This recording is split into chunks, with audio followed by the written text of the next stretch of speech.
Avant de commencer l'histoire, dites-nous d'où vous regardez en laissant un commentaire ci-dessous. Si vous aimez cette vidéo, n'oubliez pas de liker et de vous abonner. Passez une merveilleuse journée. Profitez de l'histoire, tout le monde. Jessica cria en entrant dans le hall luxueux de la Starlight Tower, essoufflée, portant sa fille de 4 ans, Emily, dans ses bras et un sac isotherme de plat à emporter dans sa main gauche. Le portier n'eut même pas le temps de l'arrêter. Elle passa devant lui, haletante, essayant de remettre en place ses cheveux et sa casquette de livreur tout en appuyant sur le bouton de l'ascenseur. Emily, accrochée au torse de sa mère, commenta avec la logique cruelle des enfants, « Maman, tu sens la sauce soja et la transpiration. » Jessica sourit. « Et toi, tu sens le bonbon à la fraise que tu as piqué à la réception. » Petite maline. Au 32e étage, la porte de l'appartement s'ouvrit avant même qu'elle ne puisse frapper. La cliente, une femme blonde élégante avec une expression de dégoût au bout de son sourcil parfaitement arqué, jeta un coup d'œil à sa montre. « Une minute de retard. » Les yeux de Jessica s'écarquillèrent, en sueur. « Mademoiselle, sérieusement, une minute? C'est après leur limite. »« Je n'en veux plus, » dit la femme en croisant les bras. « Je ne supporte pas les gens qui ne respectent pas les délais. »« Oh, bien sûr, parce que votre estomac a une horloge suisse intégrée, n'est-ce pas ?» rétorqua Jessica avec sarcasme. « Peut-être que j'aurais dû laisser ma fille seule dans la rue, courir à bout de souffle et griller le feu rouge pour livrer votre sushi doré. Les pauvres ont toujours une excuse, n'est-ce pas ?» répondit la femme avec mépris. À ce moment-là, Emily, toujours accrochée au corps de sa mère, leva son petit visage et dit fort. « Maman, cette dame ressemble à une méchante sorcière de dessin animé. » Jessica se fija. Les yeux de la femme s'écarquillèrent, et de l'autre côté, appuyé contre le mur près de l'ascenseur, un homme grand en costume gris foncé, au regard perçant, retint un rire. Benjamin Carter, PDG de Carter Enterprise, attendait simplement l'ascenseur mais se retrouva à assister à un spectacle inattendu. Il toussa discrètement, comme pour demander la permission d'intervenir. « Pardon ?» Sa voix était calme, froide et élégante. « Si vous ne voulez vraiment pas la commande, je la prends. Je meurs de faim. » La cliente ouvrit la bouche pour protester, mais Benjamin tendait déjà une carte noire avec un geste impatient. « Pouvez-vous me dire le prix, mademoiselle Jessica ?» Elle lui tendit le sac, encore sous le choc, jetant un regard en coin à Emily, qui murmura « Il ressemble à un pingouin chic. »« J'ai entendu, » dit Benjamin, regardant la fillette avec un léger haussement de sourcils, puis il regarda Jessica. « On dirait que vous deux savez faire une entrée remarquée. » Jessica esquissa un sourire gêné. « Et vous, on dirait que vous n'avez jamais perdu une seconde de votre vie. »« Presque jamais, » répondit-il, en tapant déjà le code sur l'écran de la machine. En finalisant la transaction, Benjamin remarqua les cernes profonds sous les yeux de Jessica, la veste déchirée à l'épaule, et la manière dont Emily se blottissait contre sa poitrine, confiante qu'elle était en sécurité là, même avec le monde en guerre dehors. « Ce n'était qu'une minute, » murmura Jessica, toujours indignée. « Juste une minute. »« Une minute peut tout changer, » dit Benjamin, prenant le sac et se dirigeant vers l'ascenseur. « Et un PDG peut commander à emporter comme n'importe quel mortel, » plaisanta TL. « Surtout quand l'événement mondain auquel je suis censé assister est insupportable. » Emily, toujours dans les bras de sa mère, leva le pouce. « Bon choix, pingouin chic. » Benjamin secoua la tête, mais avant d'entrer dans l'ascenseur, quelque chose d'inattendu se produisit. Il était sur le point de monter dans l'ascenseur lorsqu'il entendit un bruit étrange derrière lui. C'était une toux sèche et forcée qui traversa l'air comme une alarme. Emily avait commencé à tousser de manière incontrôlable, s'accrochant à la poitrine de sa mère. Ce qui avait commencé comme un simple raclement de gorge se transforma rapidement en quelque chose de plus grave. La fillette cherchait son souffle, mais ses poumons semblaient refuser de coopérer. « Emily, Emily, mon amour, que se passe-t-il » paniqua Jessica, tenant le petit visage de sa fille entre ses mains. « Respire avec moi. Respire lentement. » Mais, Emily ne pouvait pas. Ses lèvres commencèrent à bleuir légèrement, et elle émit un halètement aigu et désespéré. Ses petites mains s'agrippaient à la veste de sa mère comme des ancres. « Mon Dieu, Emily !» Jessica regarda autour d'elle désespérément, mais l'enfant avait de plus en plus de mal à respirer. « S'il vous plaît, ne me fais pas ça. » La cliente qui avait refusé la livraison était toujours à la porte, mais elle recula de quelques pas, clairement mal à l'aise face à la situation. Benjamin, qui avait déjà un pied dans l'ascenseur, s'arrêta complètement. « A-t-elle de l'asthme » demanda-t-il, laissant tomber le sac isotherme par terre et s'approchant. « Non, je ne sais pas. Elle n'a jamais au savent. » Jessica tremblait, tenant Emily dans ses bras pendant que la fillette luttait pour respirer. « Emily, mon trésor, reste avec moi. D'accord ?» Benjamin observa la scène pendant 2 secondes qui semblèrent une éternité. La rationalité froide qui le guidait toujours en affaires prit le dessus. Il sortit son téléphone et composa rapidement un numéro. Ici Benjamin Carter. J'ai besoin d'une ambulance à la Starlight Tower, appartement 3204. Enfant en détresse respiratoire grave, maintenant. Jessica le regarda avec des larmes dans les yeux. Elle va s'en sortir, n'est-ce pas? Dites-moi qu'elle va s'en sortir. On l'emmène à l'hôpital maintenant, dit Benjamin, sortant déjà les clés de sa voiture de sa poche. Ma voiture est dans le garage. C'est plus rapide que d'attendre l'ambulance. Mais je ne vous connais pas, hésita Jessica une seconde, même avec Émilie haletante dans ses bras. Et je ne vous connais pas, répondit Benjamin, appuyant plus fort sur le bouton de l'ascenseur. Mais votre fille a besoin d'aide maintenant. Émilie émit un son encore plus aigu, et cela suffit pour que Jessica prenne sa décision. Elle entra dans l'ascenseur avec Benjamin, tenant sa fille fermement, murmurant des mots réconfortants à son oreille. Tout va bien, mon amour. Maman est là. Ce pingouin élégant va nous aider. D'accord? Pendant la descente, Benjamin rappela, cette fois l'hôpital. Ici Benjamin Carter. J'amène une enfant en crise respiratoire à l'hôpital City Hill. Je veux le meilleur pneumologue pédiatrique disponible maintenant, et une salle d'urgence préparée. Jessica le fixa, surprise par l'autorité dans sa voix. Il était clair que Benjamin Carter n'était pas n'importe quel homme en costume. Dans le garage, il ouvrit la portière d'une Mercedes noire brillante. Jessica monta à l'arrière avec Émilie, qui était un peu plus calme et respirait encore difficilement. « Tiens bon, petite guerrière, » dit Benjamin, jetant un coup d'œil dans le rétroviseur tout en conduisant avec précision dans les rues de Manhattan. « Tu seras bientôt guérie. »« Elle n'aime pas les hôpitaux, » murmura Jessica, caressant les cheveux de sa fille. « Personne n'aime ça, » répondit Benjamin, s'arrêtant à un feu rouge. « Mais parfois, c'est le seul endroit où on peut trouver des réponses. » 15 minutes plus tard, ils arrivèrent à l'hôpital.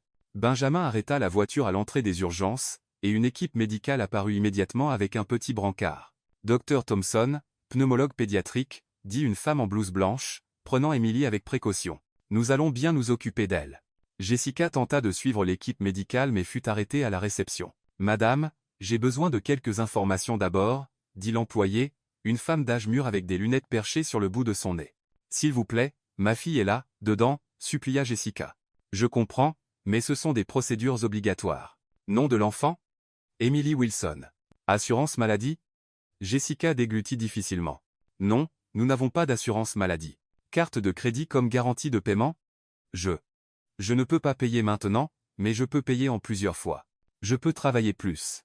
Je peux. » L'employé soupira. « Madame, sans une garantie de paiement, je ne peux pas autoriser des procédures avancées. » Jessica sentit son monde s'effondrer. « S'il vous plaît, c'est juste une enfant. Je paierai. Je le jure, mais ne la laissez pas souffrir à cause de l'argent. » Benjamin, qui avait garé sa voiture et était entré dans l'hôpital, entendit la conversation. Il s'approcha du comptoir à grands pas. « Tous les frais sont pour moi, » dit-il, posant la carte noire sur le comptoir. « Je veux les meilleurs traitements disponibles, les meilleurs médecins, et je veux qu'ils fassent tout ce qui est nécessaire. » L'employé regarda la carte, puis Benjamin. « Monsieur Carter, bien sûr, aucun problème. Je vais autoriser toutes les procédures immédiatement. » La bouche de Jessica s'ouvrit de surprise. « Mais pourquoi faites-vous ça? » Benjamin évita son regard. « Parce que c'est la bonne chose à faire. » 2 heures plus tard, le docteur Thompson sortit de la salle d'urgence avec un sourire rassurant oncle Seth. « Émilie va bien, » annonça-t-elle. C'était un bronchospasme. Probablement déclenché par une allergie à quelque chose qu'elle a inhalé. Nous lui avons donné des bronchodilatateurs, et elle respire normalement maintenant. C'est courant chez les enfants, et avec le bon médicament, cela ne devrait pas se reproduire. Jessica éclata en larmes de soulagement. « Puis-je la voir? » « Bien sûr. » Elle demande maman et oncle Pingouin. Le médecin sourit. Quand Jessica entra dans la chambre, Émilie était assise sur le lit, jouant avec un ours en peluche que quelqu'un lui avait donné. « Maman !» cria la petite fille, tendant les bras. « Mon amour !» Jessica la serra fort. « Comment vas-tu? » « Beaucoup mieux. » Le médecin dit, « Je suis très courageuse. » Emily sourit. « Et où est oncle Pingouin? » Il a promis qu'il viendrait me voir. Jessica regarda autour d'elle, mais Benjamin était parti. À la réception, l'employé lui tendit un dossier de documents. Tous les frais ont été payés par M. Carter. Il a laissé cette carte pour vous. Jessica prit une carte de visite élégante, Benjamin Carter, PDG de Carter Enterprise. Au dos, une note manuscrite. J'espère qu'Emily se rétablira. BC. Où est-il allé? Demanda Jessica. Il est parti il y a environ 20 minutes. Il a dit qu'il avait une réunion urgente. Jessica quitta l'hôpital avec Emily endormie dans ses bras et la carte serrée dans sa main libre. Elles prirent un taxi pour rentrer, mais tout le trajet, Elle ne pouvait s'empêcher de penser à l'homme qui avait sauvé sa fille sans rien demander en retour. Le lendemain matin, après avoir déposé Emily à la garderie, Jessica se rendit directement à l'adresse indiquée sur la carte de visite. Le bâtiment de Carter Enterprise était imposant, tout en verre et en acier au cœur du quartier financier. À la réception, elle expliqua qu'elle devait parler à Benjamin Carter. La réceptionniste, une jeune femme élégante, la détailla de ses chaussures usées à son uniforme de livraison et sourit avec une politesse forcée. Carter est en réunion. Puis-je vous aider avec quelque chose? C'est personnel, insista Jessica. Après 20 minutes d'attente, Benjamin apparut dans l'ascenseur, ajustant sa cravate. Quand il vit Jessica, il s'arrêta une seconde, surpris. « Jessica, comment va Emily? »« Elle va bien, grâce à vous, » dit Jessica, se levant. « Écoutez, je suis venu parler de l'argent. »« Quel argent ?» Benjamin fronça les sourcils. « L'argent que vous avez dépensé pour l'hôpital. Je vous rembourserai chaque centime. Vous pouvez en être sûr. Ça prendra peu, être du temps, mais je rembourserai. » Benjamin secoua la tête. « Pas besoin. Si, il les faut. » Jessica insista, sortant un carnet froissé de son sac. « Combien était-ce? 2000? 3000? Je vais le noter et rembourser petit à petit. »« Oubliez ça, » dit Benjamin, se dirigeant déjà vers l'ascenseur. « Benjamin Carter, » cria-t-elle, faisant se retourner quelques personnes à la réception. « Je ne suis pas un cas de charité. Je travaille. Je joins les deux bouts, et je paye mes factures. » Il s'arrêta et se retourna, son expression mêlant surprise et admiration. « Combien gagnez-vous par mois? » demanda-t-il. « Yes-sikoheshita. » Ce n'est pas la question. Si, ça l'est. Si vous voulez vraiment rembourser, j'ai besoin de savoir combien de temps il vous faudra pour économiser 5300 $. Les yeux de Jessica s'écarquillèrent. 5000? Mon Dieu. Maintenant, vous comprenez pourquoi j'ai dit d'oublier? Non. Elle tapa du pied. 5000 ou 50 000. Peu importe. Je rembourserai. Vous pouvez écrire mon nom sur votre liste de débiteurs, mais je rembourserai chaque centime, M. Carter. Benjamin l'étudia longuement. Il y avait quelque chose chez Jessica Wilson qui l'intriguait profondément. De la fierté, de la détermination, et une obstination presque irritante, et une honnêteté qu'il voyait rarement dans son monde des affaires. « D'accord, » dit-il finalement. « Vous payez, mais à votre rythme, à votre manière. »« Merci, » soupira Jessica, soulagée. « Vous ne le regretterez pas. »« Je suis sûr que non, » murmura Benjamin, montant dans l'ascenseur avec un sourire à peine perceptible sur les lèvres. 3 jours plus tard, Benjamin était dans son bureau du 45 étage, essayant de se concentrer sur les rapports trimestriels, lorsque la porte s'ouvrit sans cérémonie. William Carter entra, élégant et raffiné, portant une pile de magazines People et une mallette en cuir brun. « Bonjour, mon fils, » dit William, jetant les magazines sur la table en acajou poli. « Nous devons parler. » Benjamin soupira, reconnaissant le ton. Chaque fois que son père commençait une conversation par « nous devons parler », cela signifiait que William avait élaboré un plan que Benjamin n'aimerait certainement pas. « Papa, je suis occupé. La fusion avec Thomson Corp exige toute mon attention.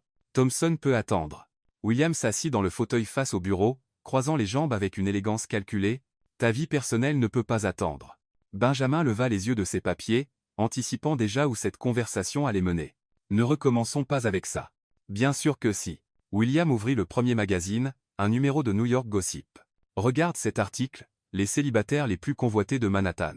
Ton nom est là. En 3e place. Quel honneur !» murmura Benjamin avec sarcasme. « Le problème, mon cher fils, c'est que tu es sur cette liste depuis 5 ans. » William tourna les pages avec des doigts impatients. « Ce n'est pas bon pour notre image d'entreprise. Les investisseurs aiment la stabilité, les hommes de famille, quelqu'un qui démontre responsabilité et maturité. Je dirige une entreprise de plusieurs millions de dollars à 32 ans, papa. Je pense avoir démontré assez de responsabilité. » William ignora complètement le commentaire et ouvrit la mallette brune, en sortant une liste tapée sur papier à en-tête. « Voici les candidates les plus appropriées pour toi. Toutes issues de familles traditionnelles, toutes impeccablement éduquées, toutes financièrement indépendantes. » Benjamin prit la liste et la parcourut rapidement. Des noms familiers, des visages qu'il avait vus à des événements mondains pendant des années. Belle, élégante, parfaite, et complètement ennuyeuse. Elizabeth Ashford, pointa William sur le premier nom. « Tu es déjà sorti avec elle. Excellent choice. La famille possède des hôtels de luxe, diplômée de Harvard, parle 4 langues. Et elle a la personnalité d'un iceberg, ajouta Benjamin. Sans parler du fait que notre rupture a été compliquée. Des détails, balaya William. Les relations adultes ont parfois besoin de secondes chances. Et regarde ici, Olivia Bennett, héritière des industries Bennett. magnifique, intelligente, et vous avez beaucoup en commun. Comme le fait que nous préférons tous les deux nos téléphones à la compagnie de l'autre. William tapa du poing sur la table, frustré. Benjamin, tu ne prends pas ça au sérieux. À 32 ans, un homme de ton rang devrait être marié avec des enfants, construire un héritage familial, pas vivre comme un célibataire endurci mis en avant dans les magazines People. Et si je ne veux épouser aucune de ces femmes? Alors je choisirai pour toi, dit William avec la froideur d'un ultimatum d'entreprise, j'ai un gala de collecte de fonds. La semaine prochaine. J'inviterai 3 de ces candidates. Tu choisis l'une pour une relation sérieuse, ou je choisirai et organiserai les fiançailles. Benjamin posa la liste sur la table et se renversa dans son fauteuil, incrédule. Tu ne peux pas être sérieux. Je suis tout à fait sérieux. La réputation de la famille Carter ne peut pas être ternie par ta résistance à l'engagement. C'est du business, mon fils. Les mariages stratégiques ont toujours fait partie du monde des affaires. Dans quel monde médiéval sommes-nous, papa? C'est 2025, pas 1824. William se leva, rangeant les magazines et la mallette avec des mouvements précis. Le monde n'a pas changé autant que tu le penses. Le pouvoir, l'influence et la stabilité vont toujours de pair, et un Carter marié vaut bien plus sur le marché qu'un Carter célibataire.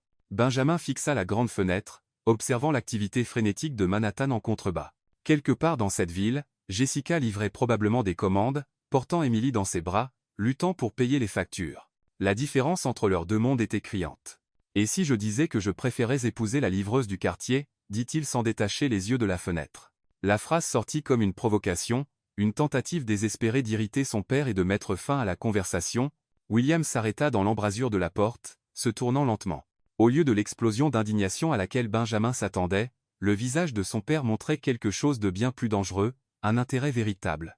La livreuse du quartier? Répéta William avec une curiosité calculatrice. Parles-tu de quelqu'un en particulier? Benjamin réalisa son erreur trop tard. C'était une blague, papa. Una provocation. Intéressant, murmura William, sortant un petit carnet de sa poche intérieure de veste et prenant une note. Très intéressant. Papa. Arrête. C'était juste un commentaire au hasard. Bien sûr que oui. William saw it. Mais ce n'était pas un sourire rassurant. C'était le sourire qu'il arborait lorsqu'il concluait des affaires particulièrement lucratives. Une livreuse. Quel concept révolutionnaire. William Carter, je suis sérieux. Ne transforme pas une blague stupide en l'un de tes projets fous. Projet fou? William feignit de se défendre. Mon fils, je ne fais qu'élargir les possibilités. Est-il temps de penser en dehors des sentiers battus, comme vous, les jeunes cadres, aimez le dire. Benjamin sentit un frisson lui parcourir l'échine. Il connaissait assez bien son père pour savoir quand William préparait quelque chose. Et au cours des 32 dernières années de sa vie, il n'avait jamais vu quelque chose de bon sortir des manigances de William Carter. Papa, quoi que tu penses, s'il te plaît, ne le fais pas. Ne t'inquiète pas. William ouvrit la porte, s'arrêtant juste pour jeter un coup d'œil par-dessus son épaule. Les gala est vendredi prochain. Porte ton meilleur smoking. Et qui sait, aurons-nous des surprises au menu. La porte se ferma avec un clic discret, laissant Benjamin seul avec le sentiment croissant qu'il avait commis une terrible erreur. Il connaissait William trop bien pour croire que la référence à la livreuse du quartier serait oubliée. Il prit le téléphone et appela sa secrétaire. Laura, j'ai besoin que vous trouviez tout sur le gala de charité de vendredi prochain. Liste des invités, fournisseurs, tout. Pinsua, M. Carter. Puis-je demander pourquoi cela vous préoccupe? Benjamin regarda la liste des candidates toujours sur son bureau, puis la note que William avait prise dans son carnet. J'ai l'impression que mon père prépare quelque chose qui va mal tourner pour tout le monde impliqué. Pendant ce temps, 3 étages plus haut, William Carter était dans son bureau privé, feuilletant un annuaire téléphonique et souriant comme s'il venait de découvrir la solution à un problème très complexe. La livreuse du quartier, murmura-t-il pour lui-même, prenant le téléphone. Quelle idée brillante, Benjamin. Absolument brillante. Et avec cela, William commença à passer des appels très précis, organisant ce qui serait sans aucun doute l'événement le plus intéressant de toute la saison mondaine new-yorkaise. Le vendredi suivant, Jessica Wilson se tenait devant le miroir fissuré de sa salle de bain dans son petit appartement, essayant de coiffer ses cheveux pour la 5e fois. Son uniforme noir de traiteur était emprunté et 2 tailles trop grand, mais c'était le meilleur qu'elle avait pu trouver à la dernière minute. « Maman, tu es belle », dit Emily, assise sur le lit, balançant ses jambes tout en mangeant des céréales. « Merci, mon amour. Maman est juste un peu nerveuse. » Jessica ajusta son nœud papillon pour la 10e fois. « C'est un événement très chic. Des gens très importants. Plus importants que toi ?» La question innocente de sa fille fit sourire Jessica. « Bien sûr que non, princesse. Personne n'est plus important que nous deux. » 1 heure plus tard, Jessica était dans la cuisine de la grande salle de bal du Plaza Hotel, recevant les instructions de la superviseure, une femme sérieuse nommée Patricia. C'est un gala de collecte de fonds pour la haute société, expliqua Patricia, ajustant le tablier de Jessica. Beaucoup de millionnaires, quelques célébrités, des gens qui peuvent faire ou défaire la réputation d'une entreprise de traiteur avec un commentaire mal placé. Alors, souriez, soyez polis, et pour l'amour de Dieu, ne faites rien tomber. Jessica hocha la tête, l'estomac noué. Elle avait désespérément besoin de cet argent supplémentaire. Émilie avait besoin de nouveaux médicaments contre les allergies, et le loyer était en retard. Vous servirez les boissons pendant l'heure du cocktail, poursuivit Patricia. Champagne, vin, et quelques boissons non alcoolisées. Gardez le plateau en équilibre et évitez de vous engager dans de longues conversations avec les invités. La salle de bal principale était magnifique. Lustre en cristal, énormes fleurs blanches, tables décorées comme des décors de films. Jessica n'avait jamais vu autant de luxe en un seul endroit. Les invités commencèrent à arriver. Des femmes en robe de créateur, des hommes en smoking parfaitement taillés, des bijoux qui coûtaient probablement plus que son salaire annuel. Premier plateau, dit Patricia, lui tendant un plateau d'argent avec des flûtes de champagne. Souvenez-vous, souriez et soyez invisible. Jessica prit une profonde inspiration et entra dans la salle. Les premières minutes se passèrent sans incident. Elle servit des boissons, reçut des remerciements polis, et parvint à maintenir son équilibre. Elle commençait à se sentir confiante lorsqu'elle aperçut une silhouette familière de l'autre côté de la salle. William Carter parlait à un groupe de personnes, gesticulant avec animation, et à côté de lui, Benjamin. Jessica murmura, « Benjamin », manquant de faire tomber le plateau. Il était impeccablement vêtu d'un smoking noir, les cheveux parfaitement coiffés, discutant avec une superbe femme blonde en robe rouge. Pendant un instant, Jessica oublia complètement où elle était et ce qu'elle faisait. Tout ce à quoi elle pouvait penser, c'était à quel point il semblait différent dans ce cadre. Ce n'était plus l'homme qui avait conduit Émilie à l'hôpital en urgence, mais le PDG millionnaire qu'il était vraiment. « Excusez-moi, pouvez-vous me servir ?» Une voix aiguë attira son attention. Jessica se tourna pour voir une femme plus âgée couverte de diamants qui la regardait avec impatience. « Bien sûr. Bien sûr. » Jessica s'approcha rapidement, tendant le plateau. « Enfin, vous, les serveurs, êtes de plus en plus lents. » La femme prit un verre sans même regarder Jessica. « Désolée, madame, » murmura Jessica, essayant de maintenir un sourire professionnel. Elle s'éloignait lorsqu'elle entendit quelqu'un appeler son nom. « Jessica ? Jessica Wilson ?» Elle se tourna pour voir Benjamin s'approcher, un air de surprise sincère sur le visage. La femme blonde était juste derrière lui, clairement curieuse. « Benjamin ?» Jessica sourit, mais se rappela immédiatement où elle était. « Je veux dire, bonsoir, monsieur. Que fais-tu ici ?» demanda-t-elle, ignorant complètement la formalité forcée. « Travail supplémentaire, » expliqua-t-elle, soulevant le plateau. « Émilie a besoin de nouveaux médicaments, et, eh bien, vous savez comment c'est. » La femme blonde s'approcha, examinant Jessica de la tête aux pieds avec un regard calculateur. « Benjamin, qui est ton ami ?» La question était chargée d'insinuation. « Isabella, voici Jessica Wilson », présenta Benjamin, visiblement mal à l'aise. « Jessica, Isabella Reed. »« Ah, donc tu es la livreuse », sourit Isabella, mais ce n'était pas un sourire amical. « Benjamin m'a raconté l'incident à l'hôpital. Très dramatique. » Jessica sentit ses joues chauffer. C'était une urgence médicale, pas un drame. Bien sûr, hocha Isabella avec condescendance. Ça a dû être très pratique d'avoir quelqu'un de riche à portée de main au bon moment. L'insinuation était claire, et Jessica sentit la colère monter en elle. Mais avant qu'elle ne puisse répondre, Benjamin intervint. « Isabella, c'était inutile. Je ne fais que constater les faits », haussa Isabella les épaules. Jessica prit une profonde inspiration, essayant de maintenir sa contenance professionnelle. « Excusez-moi. Je dois continuer à servir. » Elle se tourna rapidement pour s'éloigner, mais la combinaison de la nervosité, de la colère et du sol en marbre poli conspira contre elle. Son pied glissa, et elle perdit complètement l'équilibre. Le plateau vola dans les airs au ralenti, et 12 verres de champagne se dirigèrent droit sur Benjamin Carter. Le liquide doré trempa sa chemise blanche impeccable, dégoulina de son smoking coûteux, et forma une flaque à ses pieds. Toute la salle s'arrêta. Les conversations cessèrent. Tous les regards se tournèrent vers la scène. « Mon Dieu » cria Jessica, courant vers Benjamin. « Je suis tellement désolé. Tellement désolé. » Benjamin resta là, complètement trempé, clignant lentement des yeux alors que des gouttes de champagne coulaient de ses cheveux. « C'est du champagne Dom Pérignon » dit Isabella, horrifiée. « Chaque bouteille coûte $800. »« Je paierai » dit Jessica désespérément, essayant de sécher la chemise de Benjamin avec les serviettes du plateau. « Je travaillerai plus. Je vendrai quelque chose, mais je paierai. » Jessica s'arrêta. Benjamin tenait ses mains, qui tremblaient alors qu'elle essayait de nettoyer le désastre. Je vais bien. Tu n'es pas bien. Tu es trempé de champagne coûteux, et maintenant tout le monde regarde, et je vais me faire virer. Eris pae, dit Benjamin calmement. C'était un accident. C'est la faute du sol, déclara Jessica, pointant le marbre poli. Qui fait des sols aussi glissants? C'est un danger public. Le sol est ainsi depuis 40 ans, dit quelqu'un dans le public. Alors il est dangereux depuis 40 ans, rétorqua Jessica. Il devrait y avoir un panneau d'avertissement. Attention, sol tueur de serveuse. Quelques invités rirent. Isabella renifla d'indignation. C'est un désastre, murmura Isabella. Benjamin, tu dois te changer immédiatement. Il a d'abord besoin d'une serviette, dit Jessica. Ça essaie toujours d'aider. Et peut être un sèche-cheveux et une machine à laver et une machine à remonter le temps pour revenir 5 minutes en arrière. Benjamin commença à rire, d'abord doucement, puis plus fort, jusqu'à ce qu'il rit franchement. Suggères-tu que j'utilise une machine à remonter le temps à cause du champagne?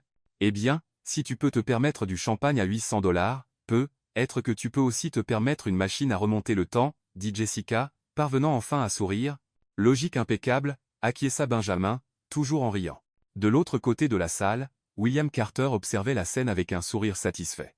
Il s'approcha discrètement d'un photographe mondain couvrant l'événement. « Assurez-vous que cette photo paraisse dans la chronique mondaine de lundi, » murmura William. PDG trempé par une mystérieuse serveuse. Ça fera un titre juteux.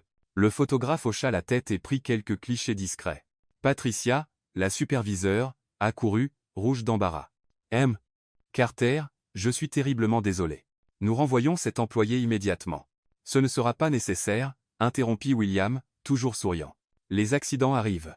En fait, c'était assez rafraîchissant. Pendant ce temps, Jessica parvint enfin à arrêter de s'excuser et regarda autour d'elle, réalisant que la moitié de la haute société new-yorkaise observait le spectacle. Je devrais disparaître maintenant, murmura-t-elle à Benjamin. Probablement, acquiesça-t-il. Mais j'admets que c'était la partie la plus intéressante de la soirée. Au moins, quand je fais des erreurs, je les fais avec style.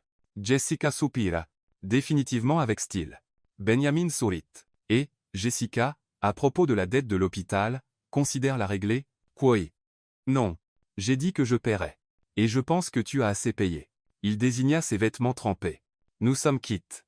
Et sur ce, Benjamin s'éloigna pour se changer, laissant Jessica au milieu de la salle, tenant toujours le plateau vide et réalisant que sa vie venait de devenir infiniment plus compliquée. 20 minutes après l'incident du champagne, Jessica était dans la cuisine de l'hôtel, essayant de se ressaisir. Patricia avait été étonnamment compréhensive, surtout après que William Carter lui eut personnellement assuré qu'il n'y aurait pas de conséquences. Pourtant, Jessica se sentait mortifiée. « Je n'arrive pas à croire que j'ai trempé l'homme qui a sauvé ma fille », murmura-t-elle pour elle-même, se lavant les mains dans l'évier de la cuisine. « Emily va se moquer de moi pendant une semaine entière. En fait, je pense que c'était assez mémorable. » Jessica se tourna rapidement et trouva William Carter debout dans l'embrasure de la porte de la cuisine. Impeccablement vêtu de son smoking avec un sourire qui n'atteignait pas ses yeux. « M. Carter, se redressa-t-elle immédiatement. Je suis désolé pour ce qui est arrivé à votre fils. Je n'avais pas l'intention de... » « Détends-toi, ma chère, » balaya William, s'approchant. « Tu peux m'appeler William. » Et quant à l'incident, c'était exactement ce à quoi je m'attendais. Jessica fronça les sourcils. « Vous vous y attendiez? Assieds-toi. » William désigna une chaise près de la petite table où les employés prenaient leur pause. « J'ai besoin de te parler. Café? » Je. Eh bien, hésita Jessica mais finit par s'asseoir. « D'accord. » William versa 2 tasses de café de la machine et s'assit sur la chaise en face. Pendant un instant, il l'étudia avec l'intensité de quelqu'un qui envisage un investissement. « Je me souviens de toi, » dit-il enfin. Il y a quelques jours à la réception de Carter Enterprise, insistant pour payer une facture d'hôpital. Jessica rougit. Je ne me battais pas. J'insistais. Insistant pour payer 5 300 $ avec un salaire de livreuse. William sourit. Admirable. Têtu, mais admirable. Je paye toujours mes dettes, dit Jessica, relevant le menton avec fierté. Je sais. C'est pourquoi je suis ici. William sirota son café, semblant savourer le suspense. Jessica commença à se sentir comme une souris observée par un chat très intelligent. Monsieur William, je ne comprends pas. Pourquoi me parlez-vous? Parce que j'ai une proposition pour toi.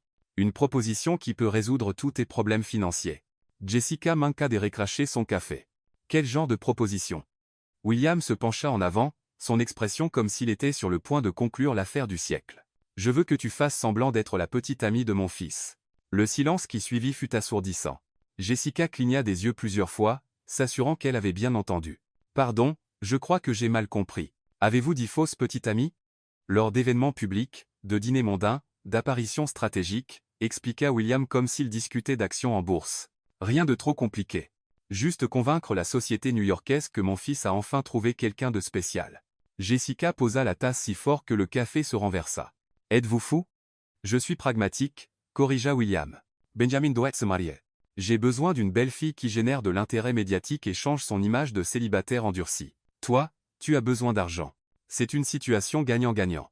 Je ne peux pas faire semblant de sortir avec votre fils, bégaya Jessica. D'abord, parce que c'est un mensonge. Ensuite, parce qu'il ressemble à un pingouin dans un costume mal ajusté. Troisièmement, parce que tu as des principes, ajouta William. C'est exactement pourquoi tu es parfaite. Jessica secoua la tête vigoureusement. Non, non, non. C'est insensé. Vous devez trouver quelqu'un d'autre. Une actrice peut être quelqu'un qui peut jouer la comédie.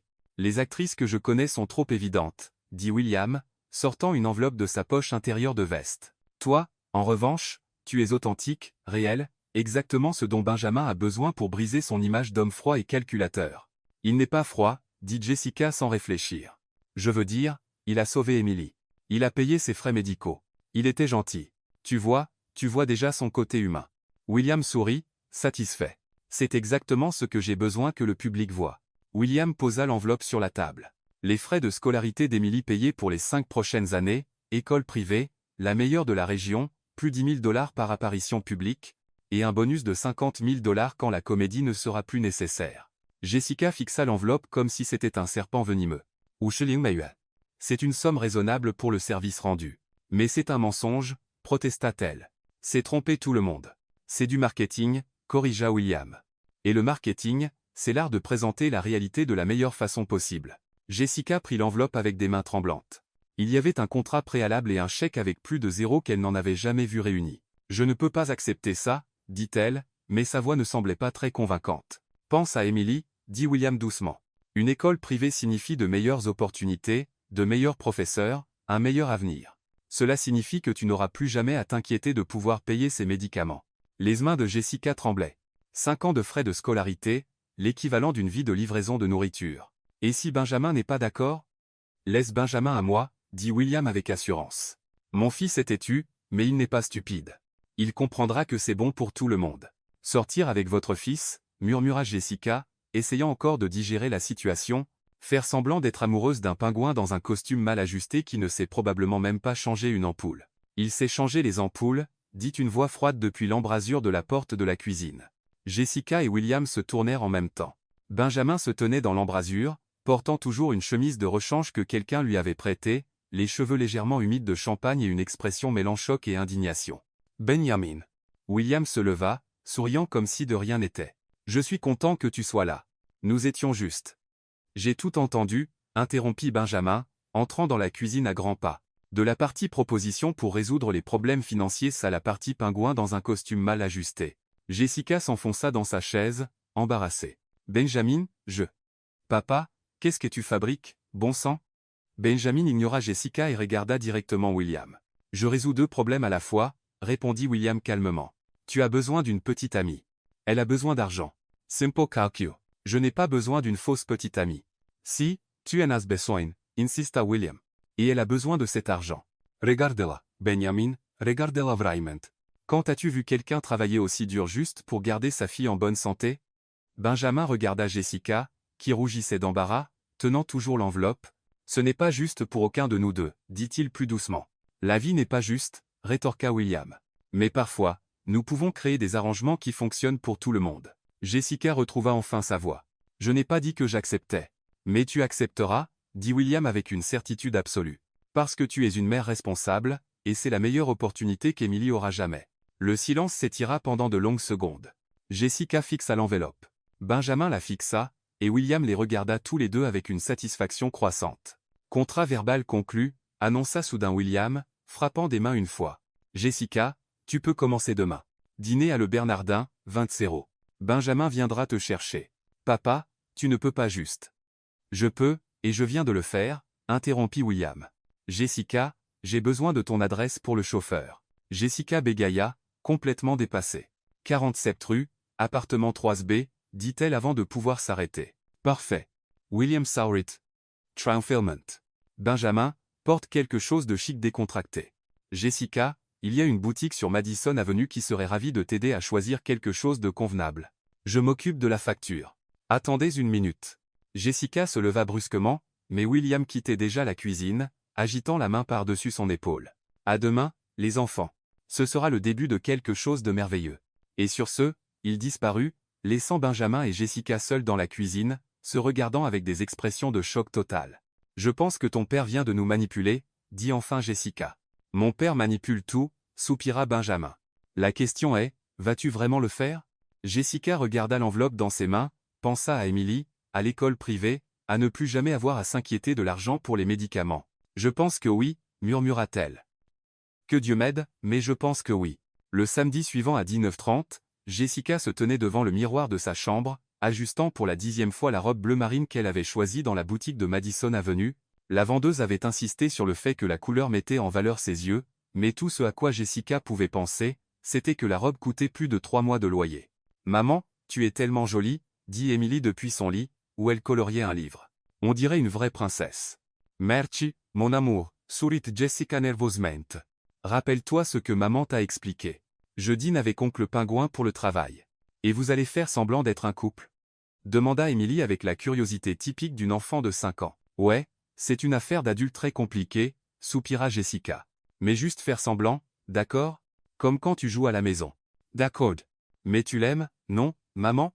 La question prit Jessica au dépourvu. « C'est une bonne personne, Emily. Il nous a aidés quand tu étais malade. Alors être que tu n'as pas besoin de faire semblant, » dit Emily avec la simple sagesse des enfants. Avant que Jessica ne puisse répondre, la sonnette retentit. Elle regarda par la fenêtre et vit une voiture noire élégante garée devant l'immeuble. « Il est là, » murmura-t-elle, sentant son estomac se nouer. 15 minutes plus tard, Jessica était assise sur le siège en cuir de la Mercedes de Benjamin, essayant de ne pas paraître aussi nerveuse qu'elle l'était. Il était impeccablement vêtu d'un costume gris foncé, conduisant avec la même précision qu'il mettait dans tout le reste de sa vie. « Ça va ?» demanda-t-il, lui jetant un coup d'œil. « Tu as l'air tendu. »« Je vais bien, » mentit Jessica. « J'essaie juste de me rappeler quelle fourchette utiliser pour chaque plat. Où est-ce une cuillère? Y a-t-il même une cuillère dans un dîner chic ?» Benjamin ne put cacher un sourire. « Détends-toi. Ce n'est qu'un dîner. »« Juste un dîner ?» répéta-t-elle. « Avec des gens qui dépensent probablement pour un repas ce que je gagne en un mois. Aucune pression. Jessica, tu as arrosé ces mêmes personnes de champagne il y a quelques jours, et elles ont ri. Je pense que tu t'en sortiras très bien. » Le Bernardin était encore plus intimidant que Jessica ne l'avait imaginé. Le restaurant exsudait une élégance discrète avec un éclairage doux, un décor minimaliste, et un silence révérencieux que seuls les établissements très coûteux peuvent maintenir. Le maître d'hôtel les accueillit comme si Benjamin était de la royauté. « Carter, c'est un plaisir de vous accueillir à nouveau. Votre table est prête. » Ils furent conduits à une table près de la fenêtre, où un autre couple les attendait déjà, Michael Thompson, le partenaire d'affaires de Benjamin, et sa femme, Eleanor, une femme élégante dans la cinquantaine. Benjamin, Michael se leva pour le saluer. « Et ce doit être la fameuse Jessica dont nous avons tant entendu parler. » Jessica tendit la main, essayant de sourire naturellement. « Enchanté de vous rencontrer. Le plaisir est pour nous, » dit Eleanor, évaluant Jessica de la tête aux pieds avec un regard analytique. « William nous a dit que vous vous êtes rencontrés d'une manière plutôt unique. Elle m'a arrosé de champagne, » dit Benjamin, tirant la chaise de Jessica. « C'était inoubliable. »« Comme c'est romantique, » rit Eleanor. « Racontez-nous, comment cette romance a-t-elle commencé ?» Jessica sentit la panique monter dans sa gorge. Ils n'avaient pas convenu d'une histoire. « Eh bien, nous ? Je veux dire, c'était le coup de foudre, » intervint Benjamin doucement. « Jessica m'a conquis par sa spontanéité. Et Benjamin m'a conquise en étant gentil quand j'en avais le plus besoin, » ajouta Jessica, reconnaissante pour l'aide. Le serveur apparut avec des menus en français et en anglais. Jessica regarda les options et sentit son cerveau tourner. Elle ne pouvait même pas prononcer la moitié des plats. « Que recommandez-vous » demanda Eleanor. « Le homard est exceptionnel, » suggéra Michael. « Homard » dit Jessica, essayant de paraître enthousiaste. « Jaore le homard. C'est comme un scorpion poli qui a décidé de vivre dans la mer. » Eleanor cligna des yeux, surprise. « Michael Ritt. Scorpion poli » répéta Eleanor. « Eh bien, pensez à la forme, » gesticula Jessica, entrant dans son personnage. « Ils ont tous les deux ces grosses pinces et ces longues queues, et ils ont l'air de vouloir vous attaquer, » mais le homard porte un smoking naturel et fréquente les restaurants chics. Michael rit si fort qu'il dut essuyer ses yeux. Je n'y avais jamais pensé. Ce sont vraiment des cousins éloignés élégants. Benjamin observa, fasciné. Jessica était clairement hors de sa zone de confort, mais il y avait quelque chose de captivant dans la manière dont elle transformait la nervosité en humour. Lorsque les couverts furent apportés, Jessica regarda la collection de fourchettes, couteaux et cuillères avec une expression perdue. « Pourquoi avons-nous besoin de 3 fourchettes » murmura-t-elle à Benjamin. « Je n'ai que 2 mains. Utilise-les de l'extérieur vers l'intérieur, murmura-t-il en retour. Et si je mange de l'intérieur vers l'extérieur? Vais-je être arrêté? Probablement déporté, plaisanta Benjamin. Eleanor, qui avait entendu le murmure, sourit. Jessica, avez-vous déjà voyagé à l'étranger? Jessica déglutit. Oh oui, je voyage beaucoup. Comme c'est merveilleux. Quel a été votre dernier voyage? La France, dit Jessica rapidement. Paris, j'ai adoré la Tour Eiffel. Seehaute. Et qu'avez-vous visité d'autre? Jessica paniqua complètement. Le Louvre avec la Joconde, qui, soit dit en passant, est beaucoup plus petite qu'à la télévision, et elle a une expression comme si elle venait d'entendre une blague intérieure. Blague intérieure? Demanda Michael, intrigué.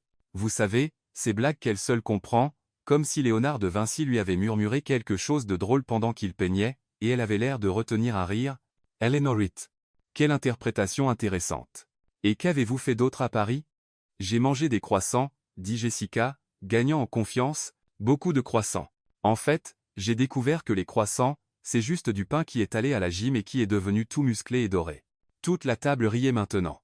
Benjamin réalisa que, sans s'en rendre compte, Jessica avait complètement conquis Michael et Eleanor avec sa manière unique de voir le monde. « Êtes-vous, Benjamin » demanda Eleanor. « Comment est-ce de sortir avec quelqu'un d'aussi rafraîchissant ?»« Je ne sais jamais à quoi m'attendre, » répondit Benjamin. « Honnêtement, Jessica voit des choses que je ne remarquerai jamais, pose des questions que je ne poserai jamais, c'est éducatif.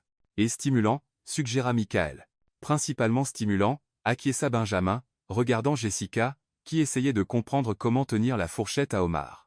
Au dessert, Eleanor discuta d'une exposition d'art, et Jessica, détendue par le succès de la conversation, inventa une analyse complètement absurde sur l'art moderne, comme étant la revanche des pinceaux incompris contre les toiles arrogantes. Vous formez un couple intéressant, dit Eleanor à la fin de la soirée. Complémentaire. Merci, sourit Jessica, se sentant vraiment réussie. Lorsqu'ils quittèrent le restaurant, une légère pluie avait commencé à tomber. Benjamin ouvrit un petit parapluie qui les couvrait à peine tous les deux. Désolé, je ne m'attendais pas à la pluie, dit-il, essayant de protéger Jessica. Ce n'est pas grave. J'aime la pluie, répondit-elle, marchant plus près de lui. Ils étaient presque à la voiture lorsque Jessica marcha dans une flaque plus profonde que prévu. Son pied glissa, et elle perdit complètement l'équilibre. Benjamin réagit instinctivement, lâchant le parapluie et tendant les bras pour la rattraper. Jessica tomba contre sa poitrine, ses mains reposant sur ses épaules, leurs visages à quelques centimètres l'un de l'autre. Pendant un instant qui sembla une éternité, ils restèrent ainsi, se regardant dans les yeux, la pluie tombant doucement autour d'eux. Jessica pouvait voir les gouttes de pluie sur ses cils. « Je suis désolé, » murmura-t-elle sans s'éloigner. « Ce n'était pas ta faute, » répondit-il, murmurant également, sans la lâcher. La pluie s'intensifia, les trempant tous les deux, mais aucun ne bougea. Il y avait quelque chose dans ce moment, la proximité, la vulnérabilité, la manière dont ses yeux la regardaient comme s'il la voyait pour la première fois qui fit complètement oublier à Jessica que tout cela n'était que du théâtre. « Nous devrions monter dans la voiture, » dit-elle enfin. « Nous devrions, » acquiesça-t-il, mais ne la lâcha toujours pas. Quand ils se séparèrent enfin et montèrent dans la voiture, ils étaient tous deux trempés et silencieux, comme si quelque chose d'important s'était passé, mais aucun d'eux ne savait exactement quoi. « La soirée a été un succès, » dit Benjamin, allumant le chauffage. « Oui, » acquiesça Jessica, regardant par la fenêtre. « Un succès. » Mais ils savaient tous les deux que quelque chose avait changé dans ces quelques secondes sous la pluie. Et aucun d'eux n'était prêt à admettre ce que c'était. Le mercredi suivant, Jessica était à l'appartement, essayant d'expliquer à Emily pourquoi maman devait encore sortir pour le travail lorsque le téléphone sonna. « Allô » répondit-elle, tenant le téléphone entre son épaule et son oreille tout en préparant le dîner d'Emily. « Jessica, c'est Benjamin. Changement de plan pour ce soir. »« Quel genre de changement ?» demanda-t-elle, sentant une pointe d'anxiété. « Gala de bienfaisance au musée d'art moderne. Tenue de soirée exigée. Mon père a insisté sur le fait que ce serait une excellente opportunité de visibilité. » Jessica soupira. « Encore des gens importants qui vont me juger ? » Probablement, admit Benjamin. « Mais tu t'es si bien débrouillé à le Bernardin que je suis sûr que tu survivras à une autre soirée. Quelle confiance inspirante, murmura-t-elle. Quelle heure? 19h30. Et, Jessica, porte la robe noire que la boutique a mise de côté. Ce sera une soirée plus formelle. 2 heures plus tard, Jessica se tenait devant le miroir de la salle de bain, essayant de maîtriser un rouge à lèvres rouge qui semblait avoir une vie propre. Sa robe noire était élégante sans être ostentatoire, et elle avait réussi à dompter ses cheveux en un chignon qui semblait presque professionnel. « Maman est magnifique », déclara Émilie depuis l'embrasure de la porte de la salle de bain. « Mais pourquoi es-tu encore nerveuse ?»« Parce que maman apprend encore à faire semblant d'appartenir au monde des pingouins élégants », expliqua Jessica, appliquant du rouge à lèvres pour la 3e fois. « Tu n'as pas besoin de faire semblant, » dit Émilie sérieusement. « Tu es la meilleure maman du monde. C'est plus important que tout. » Jessica s'agenouilla et serra sa fille dans ses bras. « Quand es-tu devenue si sage, petite ?»« J'ai appris de toi, » sourit Émilie. Le musée d'art moderne était transformé en décor de film. Lumière dorée, fleurs exotiques, et tables décorées avec des cristaux qui scintillaient comme des étoiles. Les invités semblaient sortir d'un magazine de mode, tous parfaitement habillés et parlant à voix basse et polie. Benjamin la retrouva à l'entrée, impeccablement vêtu d'un smoking noir. « Tu es magnifique, » dit-il, lui offrant son bras. « Merci, » sourit Jessica, essayant d'ignorer comment son cœur s'accélérait au compliment. « Toi aussi, eh bien, tu es toujours élégant. » Ils traversèrent la salle principale, où Benjamin saluait des connaissances et présentait Jessica comme sa petite amie. Elle commençait à se sentir plus à l'aise lorsqu'une voix familière traversa l'air. « Benjamin Carter. Quelle merveilleuse surprise !» Ils se tournèrent pour voir Isabella Reed approcher comme un ouragan en soie rouge. Sa robe était une œuvre d'art en soie, parfaitement coupée, assortie de bijoux qui coûtaient probablement plus cher qu'une voiture. Elle était absolument époustouflante, et elle le savait. « Isabella, » dit Benjamin, sa voix devenant visiblement plus froide. « Je ne m'attendais pas à te voir ici. »« Oh, chérie, tu sais que je ne manque jamais une bonne œuvre de charité, » sourit Isabella, mais ses yeux étaient fixés sur Jessica comme un prédateur jaugeant sa proie. « Et ce doit être ta nouvelle amie, Jessica Wilson. » Jessica tendit la main, essayant de maintenir une posture confiante qu'elle avait apprise. Isabella serra sa main avec un sourire qui n'atteignait pas ses yeux. « Isabella Reed. Quelle robe intéressante. Très abordable. » Le commentaire était déguisé en compliment, mais l'intention était claire. Jessica sentit ses joues chauffer, mais garda son sourire. « Merci. J'ai choisi quelque chose qui ne attirait pas trop l'attention. Je n'aime pas être vulgaire. » Isabella cligna des yeux, saisissant l'allusion subtile. « Pinsua. Et dis-moi, Jessica, que fais-tu dans la vie à part sortir avec quelqu'un ?»« Évidemment, je travaille dans la logistique et les livraisons, » répondit Jessica honnêtement. « C'est un travail honnête. J'aide les gens à obtenir ce dont ils ont besoin. »« Comme c'est noble, » dit Isabella avec une condescendance évidente. « Ça doit être difficile pour quelqu'un de ton milieu de s'adapter à cet environnement. » Jessica sentit son irritation monter mais parvint à garder son calme. « En fait, ça a été fascinant. C'est incroyable comment certaines personnes peuvent être si élégantes à l'extérieur et si mesquines à l'intérieur. » Quelques invités à proximité semblèrent capter l'attention et s'approchèrent discrètement, curieux. « Oh, tu es direct, » rit Isabella, mais ça ne sonnait pas amusé. « J'imagine qu'il est difficile de comprendre les subtilités de notre société quand on n'y a pas grandi. »« Tu as raison, acquiesça Jessica joyeusement. Dans mon monde, les gens savent utiliser du gros sel pour éloigner les mauvaises énergies. Bien plus efficace que les codes sociaux compliqués. » Un gentleman à proximité gloussa. Une femme murmura quelque chose sur la fraîcheur. Isabella réalisa qu'elle perdait son public. « Gros sel » tenta Isabella de paraître amusée. « Comme c'est folklorique. C'est une méthode ancienne mais fiable, » poursuivit Jessica, comme si elle donnait une leçon. « Tu prends le sel, tu fais un cercle autour de l'énergie négative, et voilà, la personne est contenue dans son propre poison. » Maintenant, plusieurs personnes riaient ouvertement. Benjamin observait la scène avec une fascination croissante, impressionné par la capacité de Jessica à transformer une attaque en autodéfense humoristique. Benjamin se tourna Isabella vers lui, essayant de reprendre le contrôle de la situation. « Te souviens-tu quand nous sommes allés à cette vente aux enchères de charité à Boston? Tu as acheté ce magnifique tableau de Monet ?»« Je me souviens, » répondit Benjamin sèchement. « Et le voyage au Hampton sur le yacht des Wellington ?» poursuivit Isabella, tentant clairement de rappeler de meilleurs moments. C'étaient des moments si sophistiqués. C'était le cas, acquiesça Benjamin, mais il ne semblait pas nostalgique. Jessica observa l'échange et décida qu'il était temps de contre-attaquer. « Quel beau souvenir! Benjamin m'a dit que vous étiez très compatibles. Vous aimiez tous les deux les choses chères et vides. » La bouche d'Isabella s'ouvrit de choc. « Pardon ? Oh, désolé si je l'ai mal formulé, » dit Jessica avec une innocence feinte. « Je voulais dire des choses coûteuses et, comment dit-on, sans substance émotionnelle réelle ? Benjamin m'a expliqué combien il était difficile de trouver une connexion authentique dans ce genre de relation. Benjamin toussa, essayant clairement de cacher un sourire. Il n'avait définitivement pas dit cela, mais il était impressionné par la créativité de Jessica. Je ne pense pas que Benjamin dirait quelque chose comme ça, dit Isabella, la voix légèrement aiguë. Oh, mais il l'a fait, insista Jessica.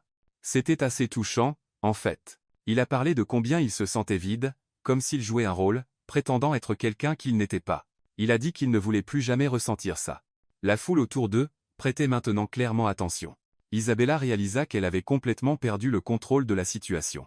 Eh bien, dit Isabella, forçant un sourire. Je suppose que différentes personnes ont des perspectives différentes sur les relations. Exactement, acquiesce. Jessica chaleureusement. Par exemple, je crois que le véritable amour n'a rien à voir avec combien d'argent on a ou de quelle famille on vient. C'est à propos de qui est prêt à vous tenir la main quand vous avez peur ou qui porte votre fille à l'hôpital sans réfléchir. Les yeux d'Isabella brillèrent de malice. Votre fille ? Benjamin n'a pas mentionné que vous aviez une fille. Émilie a 5 ans, dit Jessica avec fierté. C'est la personne la plus importante de ma vie. Quelle responsabilité pour un homme célibataire, commenta Isabella, regardant Benjamin. Certains hommes ne sont pas prêts pour des familles toutes faites. Les bons le sont, dit Benjamin fermement, se surprenant par la conviction dans sa voix. Émilie est une enfant incroyable. N'importe quel homme serait chanceux de faire partie de sa vie. Isabella réalisa qu'elle avait définitivement perdu. Elle tenta quelques attaques supplémentaires, mais Jessica les dévia toutes avec humour et esprit, parvenant toujours à faire rire le public aux dépens d'Isabella. Enfin, Isabelle l'abandonne. Eh bien, ce fut éclairant de vous rencontrer, Jessica. Je suis sûr que nous apprendrons beaucoup l'une de l'autre. J'en suis sûr, sourit Jessica doucement, surtout sur la différence entre la classe royale et juste l'argent. Isabella s'éloigna en trompe dans sa robe rouge, laissant une traînée d'embarras et quelques applaudissements étouffés. Impressionnant, murmura l'homme qui avait ri en premier. Je ne m'y attendais certainement pas. La fille a du cran, commenta sa femme. Quand ils furent seuls, Benjamin regarda Jessica avec une admiration sincère. Où as-tu appris à faire ça? Faire quoi? Demanda-t-elle, feignant l'innocence. Détruire quelqu'un avec politesse et humour. Tu étais brillante. Jessica sourit. Je l'ai appris en défendant Émilie sur le terrain de jeu à l'école. Les mamans méchantes sont un entraînement pour tout. Benjamin rit, réalisant qu'il avait complètement sous-estimé la femme à ses côtés. Jessica n'était pas seulement authentique et drôle. Elle était intelligente, courageuse, et capable de tenir tête dans n'importe quel territoire, même le plus hostile. Et cela l'attirait bien plus qu'il n'était prêt à l'admettre. Il était presque minuit quand Benjamin et Jessica quittèrent le musée d'art moderne. L'événement avait duré plus longtemps que prévu, principalement parce que Jessica était devenue une sorte de célébrité instantanée après sa confrontation avec Isabella. Plusieurs personnes s'approchèrent pour discuter, curieuses de la femme qui avait réussi à laisser Isabella ride sans voix. Tu étais le sujet de conversation de la soirée, commenta Benjamin alors qu'il marchait vers la voiture. La moitié des gens m'ont demandé où je t'avais trouvé. Et qu'as-tu dit? Demanda Jessica, ajustant l'écharpe qu'elle avait empruntée à l'organisateur de l'événement. Que c'est toi qui m'as trouvé, répondit-il, ouvrant la portière passager pour elle. Techniquement, c'est vrai, rit Jessica. En t'arrosant de champagne. Comme c'est romantique. Les meilleures relations commencent par des catastrophes, dit Benjamin, démarrant la voiture. Il sortait du parking lorsque Jessica vit quelque chose qui la fit arrêter de rire immédiatement. Benjamin, arrête la voiture. Quoi? Il regarda autour de lui, confus. Là, bas, sur le trottoir. Jessica pointa une silhouette voûtée près d'un banc public. Cette dame ne va pas bien. Benjamin regarda et vit une femme âgée, probablement dans la septantaine, assise sur le banc, la tête dans les mains. Même de loin, il pouvait dire que quelque chose n'allait pas. Jessica, il est presque minuit. Ça pourrait être dangereux. Elle a besoin d'aide, dit Jessica, ouvrant déjà la portière de la voiture. Je ne vais pas laisser une femme âgée seule dans la rue en se sentant mal. Jessica, attends. Benjamin tenta de protester, mais elle était déjà sortie de la voiture. Il soupira, gara rapidement, et la suivit. Jessica était déjà agenouillée à côté de la femme, parlant d'une voix basse et apaisante. Bonjour, madame. Je m'appelle Jessica. Vous vous sentez bien? La femme leva la tête. Elle était pâle avec des gouttes de sueur sur le front, et ses mains tremblaient visiblement. Je pense que j'ai un problème cardiaque, dit-elle faiblement. Douleur à la poitrine, essoufflement. Je n'ai plus de médicaments aujourd'hui, et je n'ai pas pu aller à la pharmacie. Benjamin s'approcha, préoccupé. Madame, nous devons vous emmener à l'hôpital. Je n'ai pas d'argent pour l'hôpital, murmura la femme. J'ai déjà tout dépensé pour les médicaments de ce mois-ci. Jessica regarda Benjamin, qui sortait déjà son téléphone de sa poche. Ne vous inquiétez pas de l'argent, dit Benjamin, composant un numéro. Je vais appeler une ambulance. Non, s'il vous plaît, protesta faiblement la femme. Une ambulance est trop chère. Madame, comment vous appelez-vous? Demanda Jessica doucement. Margaret. Margaret Sullivan. Margaret. Regardez-moi, Jessica Princess Mains. Mon ami ici est très riche et très têtu. S'il dit qu'il va payer, il le fera. Et savez-vous pourquoi? Margaret secoua la tête faiblement. Parce qu'il a un bon cœur caché sous ce costume coûteux, sourit Jessica. De plus, les hôpitaux offrent des desserts gratuits à tous ceux qui sourient. C'est une règle secrète qu'ils ne disent à personne. Margaret parvint à esquisser un faible sourire. Des desserts gratuits? Vous pariez. Jessica hocha la tête solennellement. De la gelée, du pudding, parfois même de la glace, mais seulement pour les patients qui arrivent en souriant. Benjamin, qui parlait à l'opérateur des urgences, s'arrêta pour regarder Jessica avec incrédulité. Elle réconfortait une femme avec un problème cardiaque avec des blagues sur les desserts d'hôpital. L'ambulance mettra 20 minutes, annonça Benjamin, rangeant son téléphone. Je pense qu'il vaut mieux l'emmener directement. Je ne veux pas être un fardeau, protesta Margaret. Mademoiselle Margaret, dit Jessica, l'aidant à se lever. La seule chose qui va me causer des ennuis, c'est de savoir que je vous ai laissé ici en mauvaise santé. Allez, je suis curieuse de voir si cette histoire de dessert est vraie. Benjamin porta doucement Margaret, se surprenant lui-même par la naturalité de ce geste. Elle était plus légère qu'il ne l'avait prévu, et il comprit soudain pourquoi Jessica n'avait pas hésité à aider. Vous êtes très fort, commenta Margaret, se détendant dans ses bras. Et très élégant, ajouta Jessica, marchant à côté d'eux. Mademoiselle Margaret, avez-vous des enfants? 3 enfants, mais ils vivent tout loin, soupira Margaret. New York est devenu trop cher pour eux. Alors aujourd'hui, vous avez gagné 2 enfants temporaires, déclara Jessica. Le pingouin élégant ici, et moi allons prendre soin de vous jusqu'à ce que vous vous sentiez mieux. Pingouin élégant? Rit Margaret faiblement. C'est comme ça que je l'appelle, murmura Jessica de manière conspiratrice. Toujours en costume, toujours sérieux, mais au fond, c'est un amour. Benjamin soupira mais ne put s'empêcher de sourire. En chemin vers la voiture, Jessica garda Margaret distraite avec des conversations sur des recettes de gâteaux, des histoires d'enfance. Et des théories sur pourquoi les médecins portent toujours des stéthoscopes froids. C'est pour voir si le patient a encore des réflexes, expliqua Jessica. Si vous sursautez quand ils mettent cette chose froide sur votre poitrine, c'est un signe que vous êtes vivant et réactif. Ça a du sens, acquiesça Margaret, semblant plus animée. Yes it's a, murmura Benjamin. Ce n'est pas vrai. En es-tu sûr? Demanda TL, clignant des yeux innocemment. Je parie que tu n'as jamais posé la question à un médecin. À l'hôpital, Margaret fut immédiatement prise en charge par le personnel médical. Benjamin s'occupa de toutes les formalités et des paiements pendant que Jessica restait dans la salle d'attente, promettant à Margaret qu'elle serait là quand elle sortirait. Tu n'as pas à rester, dit Benjamin, s'asseyant à côté d'elle sur les chaises inconfortables des urgences. Bien sûr que si, rétorqua Jessica. J'ai promis qu'on s'occuperait d'elle. Et d'ailleurs, je n'ai toujours pas découvert si l'histoire des desserts est vraie. 2 heures plus tard, le médecin sortit avec de bonnes nouvelles. Margaret avait eu une crise hypertensive, mais était stable. Elle aurait besoin de médicaments réguliers et d'un suivi, mais il n'y avait pas de dommages permanents. Puis-je la voir? Demanda Jessica. Pinzoa. Elle demande après vous. Margaret était assise dans son lit d'hôpital, ayant bien meilleure mine. Il y avait de nouveau de la couleur sur ses joues, et elle souriait. Mes anges gardiens, dit-elle en les voyant entrer. Comment vous sentez-vous? Demanda Benjamin. Beaucoup mieux. Et j'ai découvert que tu avais raison à propos des desserts, dit Margaret à Jessica. L'infirmière a apporté du pudding au chocolat. Elle a dit que c'était pour les patients spéciaux qui arrivent avec des compagnons aimants. Jessica regarda Benjamin avec un sourire triomphant. Je t'avais dit qu'il y avait des desserts gratuits. C'était de la chance, murmura Benjamin. Ou peut être que les meilleures choses arrivent quand on agit avec le cœur, rétorqua Jessica. Le médecin expliqua que Margaret devrait rester en observation jusqu'au matin et qu'ils avaient contacté un de ses fils, qui viendrait de Boston pour la récupérer. Je ne sais pas comment vous remercier, dit Margaret, tenant leurs mains. Vous m'avez sauvé. Nous avons juste fait ce que toute personne décente ferait, dit Jessica. Toutes les personnes décentes ne se seraient pas arrêtées, observa Margaret sagement. Vous formez un bon couple. Vous prenez soin l'un de l'autre et des autres aussi. Dans la voiture sur le chemin du retour, Benjamin était silencieux, pensif. Chawa. Demanda Jessica. Je réfléchis, répondit-il. Quand tu as vu Margaret dans la rue, j'ai pensé à la sécurité, au temps, à la commodité. Toi, tu n'as pensé qu'à aider. Et quel est le problème avec ça? C'est bien, dit Benjamin lentement. C'est juste. Je ne sais pas quand j'ai arrêté d'agir par instinct humanitaire, quand j'ai commencé à tout calculer. Jessica l'observa conduire, notant la tension dans ses épaules. Peut-être que tu as juste oublié que cette personne est toujours en toi. La même qui a porté Emily à l'hôpital sans réfléchir. Peut-être, murmura-t-il.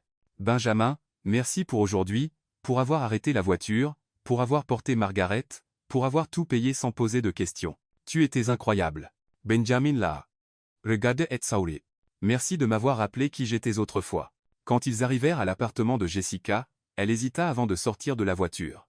Au fait, dit-elle, ouvrant la portière. Margaret avait raison sur une chose. Nous prenons vraiment bien soin l'un de l'autre.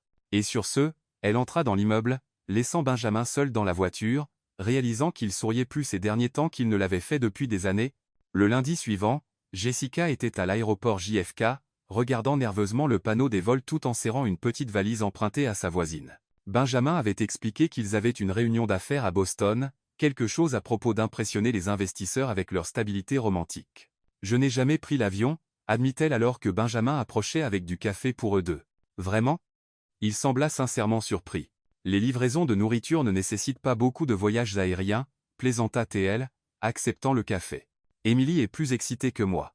Elle a dit que je pourrais voir les nuages en personne. Benjamin sourit. Et comment gère-t-elle ton absence? Madame Garcia s'occupera d'elle. Elles feront des cookies et regarderont des dessins animés. Elles s'amuseront probablement plus sans moi. L'annonce au haut-parleur les interrompit. Vol 347 pour Boston annulé en raison de conditions météorologiques extrêmes. Pas possible, murmura Benjamin, vérifiant son téléphone. Tempête de neige. Tous les vols pour Boston annulés jusqu'à demain. Jessica regarda par la fenêtre et vit les premiers flocons commencer à tomber. Au moins, Emily sera heureuse. Ella adore la neige. La réunion est demain matin, dit Benjamin, calculant. Nous devrons conduire. Je connais une auberge sur le chemin où nous pouvons passer la nuit. 3 heures plus tard, ils étaient sur la route, regardant la neige tomber de plus en plus fort. La auberge choisie par Benjamin était petite et chaleureuse, avec une cheminée crépitante et un décor rustique qui rappelait la maison d'une grand-mère. Nous n'avons qu'une seule chambre disponible, s'excusa la réceptionniste. La tempête a amené beaucoup de voyageurs inattendus. Jessica et Benjamin se regardèrent, gênés. La chambre a-t-elle 2 lits? Demanda Benjamin. Un lit king size, mais le canapé est très confortable, sourit la femme.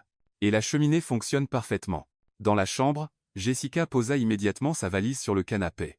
Je prends le canapé. Tu payes les factures, tu prends le lit. Jessica, je ne vais pas te laisser dormir sur le canapé. Et je ne vais pas dormir dans le même lit que toi, rétorqua-t-elle. Peu importe à quel point tu es un pingouin élégant inoffensif. Benjamin était sur le point de discuter quand le téléphone de Jessica sonna. C'était Emily en appel vidéo. Maman, il neige ici aussi. Emily apparut à l'écran, excitée.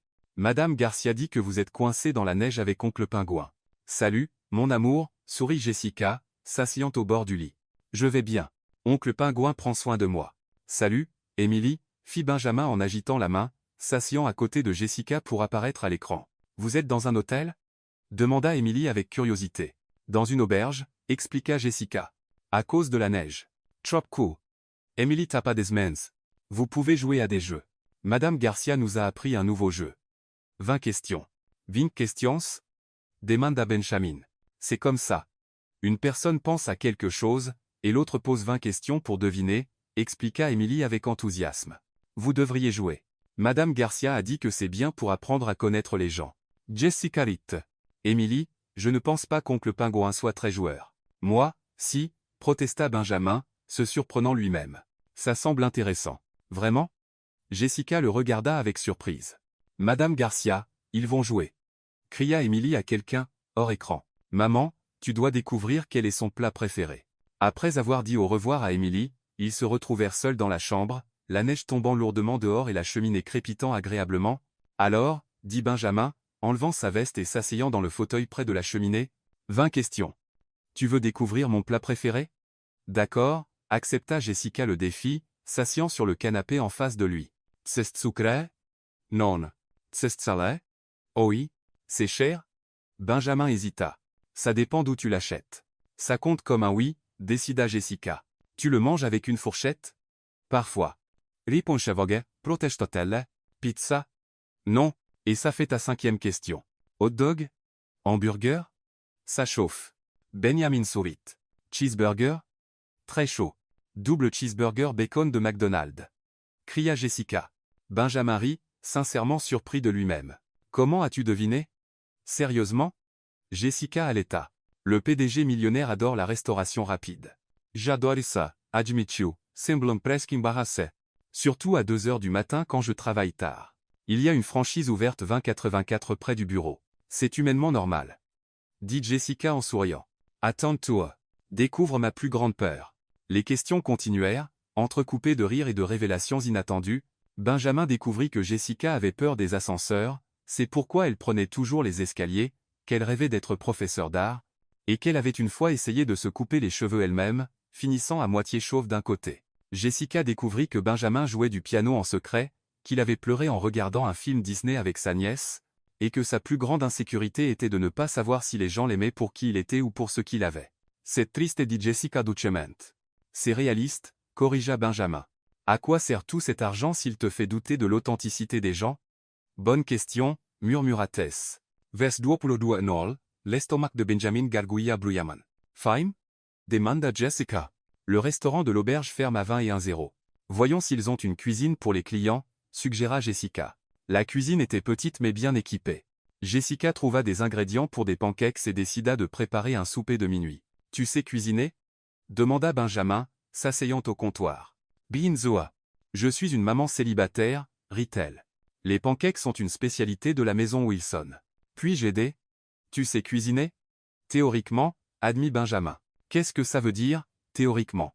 Ça veut dire que je connais les bases, mais je n'ai jamais vraiment pratiqué. Jessica rit. D'accord, tu peux être mon assistant. Benjamin mélangea la pâte pendant que Jessica préparait la poêle.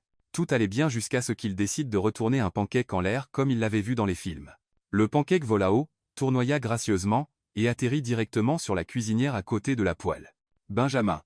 Cria Jessica, essayant de retirer la pâte du brûleur chaud. Le torchon prit feu lorsqu'elle tenta de nettoyer le désastre. Feu! Cria Benjamin, attrapant un verre d'eau. Ne l'arrose pas! Cria Jessica en retour, soufflant sur les petites flammes. En quelques secondes, la cuisine était remplie de fumée. L'alarme incendie se déclencha, et ils étaient tous deux couverts de farine, riant comme des adolescents. Tu as failli brûler l'auberge, dit Jessica, toujours en riant lorsqu'ils réussirent enfin à tout nettoyer. Moi? C'est toi qui as laissé le torchon prendre feu. Parce que tu as jeté des pancakes sur la cuisinière. C'était un accident artistique, se défendit Benjamin, essuyant de la farine de ses cheveux. Ils restèrent là, lui brossant la farine de ses cheveux, tous deux riant encore lorsqu'ils réalisèrent à quel point ils étaient proches. Être qu'on devrait commander une pizza, murmura Benjamin. Être, acquiesça Jessica sans s'éloigner. Cette nuit-là, Benjamin dormit sur le canapé, insistant sur le fait qu'il était confortable, mais pour la première fois depuis des années, il ne rêva pas de tableur ou de réunion. Il rêva de rire, de pancakes volants, et d'une femme qui le faisait se sentir normal. Et Jessica, allongée dans le lit trop grand, sourit dans l'obscurité, réalisant qu'elle était dangereusement proche d'oublier que tout cela n'était que du théâtre. De retour à New York le jeudi suivant, Jessica se sentait étrangement nostalgique. Le voyage avait été un succès. La réunion s'était bien passée, et elle et Benjamin semblaient avoir trouvé un rythme confortable dans la comédie de leur relation. Elle commençait même à oublier que tout était une mise en scène. Elle organisait les vêtements scolaires d'Emily lorsque son téléphone sonna. C'était Patricia de la société de traiteurs. « Jessica, as-tu vu les nouvelles aujourd'hui? » « Quelles nouvelles ?» Jessica fronça les sourcils, allumant la télévision. « Cherche la chaîne de potins locale. Tu vas vouloir t'asseoir pour ça. » Avec un mauvais pressentiment, Jessica trouva la chaîne. L'animatrice, une femme blonde au sourire prédateur, discutait des scandales de la haute société. « Et maintenant, une histoire qui secoue Manhattan, » dit l'animatrice. Des photos exclusives montrent que la nouvelle petite amie du PDG, Benjamin Carter, n'est être pas aussi innocente qu'elle le semble. L'écran afficha une photo de Jessica entrant dans un magasin coûteux, suivie d'une autre où elle sortait avec plusieurs sacs. Puis une image d'elle dans un salon de beauté luxueux. Des sources proches d'elle révèlent que Jessica Wilson, issue d'un milieu modeste, a dépensé des milliers de dollars en virées shopping depuis qu'elle a commencé à sortir avec le millionnaire Carter. L'animatrice poursuivit. La question demeure, véritable amour ou gain financier? Jessica sentit son estomac se nouer. Ses achats avaient été organisés par William, faisant partie du costume nécessaire pour les événements, elle n'avait même pas choisi la moitié des choses. Le téléphone sonna à nouveau. C'était un numéro qu'elle ne reconnaissait pas. « Bonjour, Jessica Wilson. Ici le Manhattan Tribune. Nous aimerions vous poser quelques questions sur votre relation avec Benjamin Carter. » Elle raccrocha immédiatement, mais le téléphone sonna encore et encore. « Maman, pourquoi les gens crient en bas ?» demanda Emily depuis la fenêtre. Jessica regarda, et vit des reporters se rassembler devant l'immeuble. Son cœur s'emballe. Emily, mets ton manteau. On sort par la porte de derrière. Mais il était trop tard. En quittant l'immeuble, les flashs des appareils photo explosèrent. Les reporters criaient des questions. Jessica, est-il vrai que vous utilisez Benjamin Carter? Combien d'argent a-t-il dépensé pour vous? Comment vous sentez-vous d'être appelée une croqueuse de diamants? Jessica prit Emily dans ses bras et courut, protégeant le visage de sa fille des caméras. Elle parvint à s'échapper dans un taxi, mais Emily était effrayée et confuse. Maman, pourquoi ces gens criaient sur nous? C'est compliqué, mon amour, dit Jessica, essayant de rester calme. Dans l'appartement de Madame Garcia, où elle s'était réfugiée, Jessica tenta d'appeler Benjamin, mais cela passait directement à la messagerie vocale.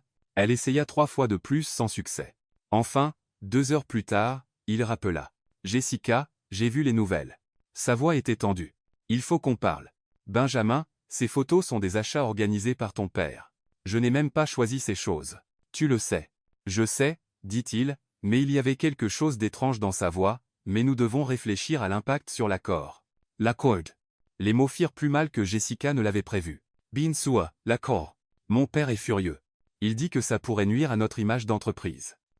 Devrions-nous faire une pause? Une pause, répéta-t-elle, sentant quelque chose se briser dans sa poitrine. Juste jusqu'à ce que la situation se calme. Tu comprends, n'est-ce pas? Jessica comprit parfaitement. Au premier signe de problème, lorsque l'opinion publique se retourna contre elle, Benjamin reculait, protégeant sa réputation, comme elle aurait dû s'y attendre dès le début. Je comprends, dit-elle, sa voix aussi ferme qu'elle pouvait la rendre. Pas de problème, Benjamin. Elle raccrocha et fixa le téléphone, se sentant stupide d'avoir commencé à croire que c'était réel. Maman est triste? Emily apparut à ses côtés, les yeux inquiets. Un peu, admit Jessica. À cause d'oncle Pingouin? À cause du travail, dit Jessica, essayant de simplifier. Vous vous êtes disputés? Pas exactement. Il a décidé qu'il valait mieux qu'on ne soit pas amis pendant un moment. Emily fronça les sourcils, traitant l'information avec la logique directe des enfants. C'est juste des trucs de pingouins méchants, déclara-t-elle. Les vrais amis ne t'abandonnent pas quand les choses deviennent difficiles. Parfois, les adultes font des choses compliquées pour des raisons compliquées, expliqua Jessica. Des raisons stupides, corrigia Emily. Je vais l'appeler et lui dire qu'il est un pingouin méchant qui a fait pleurer ma maman. Emily, non, dit Jessica rapidement. On ne va pas l'appeler. Pourquoi pas? Parce que parfois, il vaut mieux laisser les gens continuer leur vie.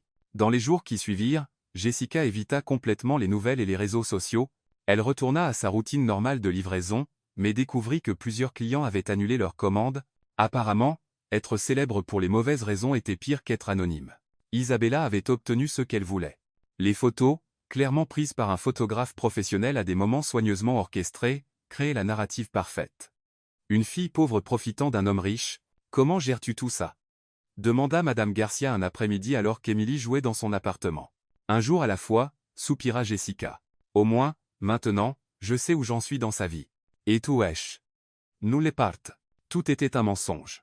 Mais les mots sonnaient creux, car la vérité était que, quelque part au cours de ces semaines, cela avait cessé d'être un mensonge pour elle. Les rires dans la cuisine de l'auberge, la façon dont il avait porté Margaret, la manière dont il regardait Emily avec une affection sincère, rien de tout cela ne semblait faux. Pendant ce temps, au bureau de Carter Enterprise, Benjamin vivait la pire semaine de sa vie.